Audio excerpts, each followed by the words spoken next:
2025 bill pass করছে কেন্দ্র সরকার।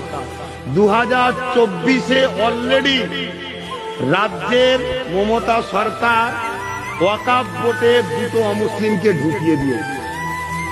মাথায় আছে আপনাদের? কোন ইমাম শুনিয়েছে? কোন মোল্লা মৌলভী শুনিয়েছে? না, শোনাবে না। কেন? কিনে রাখা হয়েছে। আমার বিষয়ে বলবি না, আমার ভুল প্রচার করবি না, শুধু মুসলমানকে ভয় দেখা বিজেপি, যাতে করে এরা আমার সাথে থাকে আর আমি তোদেরকে মাইনে দেই। এইসব চলছে বাবা। তাহলে অমুসলিম ঢুকানো যখন অপরাধ, কেন্দ্র বিল করছে, তার বিরুদ্ধে আমরা লড়ছি।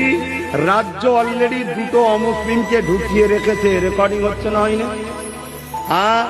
মিথ্যা বললে কেস হয়ে যাবে। আপনারা কি শুনছেন জানি না। এখানে রাজ্য সব আইবি ঢুকানো আছে, স্পেশাল করে পাঠিয়েছে। আব্বাস সিদ্দিকী যাচ্ছে, শোন তো, শুনছেন না? শুনুন, অন্য সিদ্দিকী এলে নাও পাঠাতে পারে।